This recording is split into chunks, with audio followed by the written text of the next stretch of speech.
Okay guys, on this episode we're going to be talking about the long run. So first we're going to go into what is a long run, then we'll go into why do we do a long run, and then we'll go into when do we do a long run.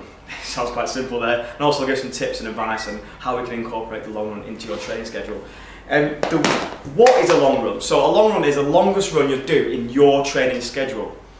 This could be anything from a 20-minute run if you're only doing 5-minute runs. It could be a 90-minute run if you're a bit more advanced and you know the other runs in your week go up to an hour. But the point is, like Matt says, in your schedule it is the longest run of the week. Yeah, and the reasons why we do a long run, like obvious reasons like including increasing your muscular endurance and increasing your oxygen uptake, they're the kind of basic reasons for it. But I think as well, one of the big things you get from a long run, or what I've found and what other runners have found, is it's time on the feet. And you know, trust me, towards the end of your long run, your legs are going to be aching, you're going to be your muscles are going to be depleted, your energy stores are going to be depleted, and it's kind of pushing through that little extra boundary at the end that's going to really help build that muscular endurance, time on the feet, your heart's pumping for longer than it has all week. And I think those kind of training benefits are fantastic and invaluable, and that's kind of the reason why we do a long run.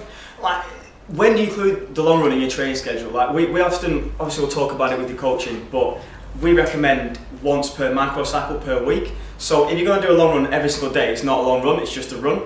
Your long run has to be different to the other runs. It's the whole point in it. It adds variety to your training schedule. It's longer than your other runs, and you need to incorporate it, I think, once a week. 100%. And you know, obviously you guys are working full time, and ideally we would say, you know, get it done on a Sunday, but we understand, you know, you've got family commitments, work commitments, so it doesn't matter if it's a Tuesday, a Wednesday, a Friday, whatever day, as long as you're getting it in once a week. I think that's the most important thing. Yeah, and also some tips and advice on what you should do. Like when you go for your long run, don't run as fast as you possibly can. Try and keep it nice and relaxed. A long run isn't to running at race pace, so to try and replicate, say you're doing a half marathon race, and you do a 13-mile run, don't try and do your race pace because it's going to tire you out. The whole point is to supplement your other training. So if you're doing a long run and it's too fast, you're going to be tired. So the rest of your training schedule is going to be a bit knocked off and not as quality. And I think as well, like Matt says, I think you should listen to your body.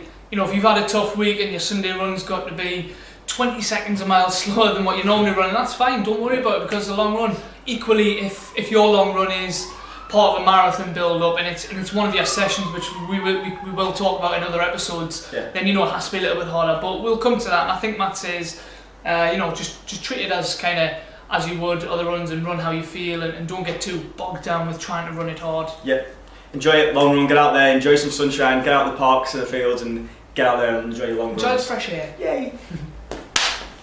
I like that, yeah, that's good. So let's see how long that was.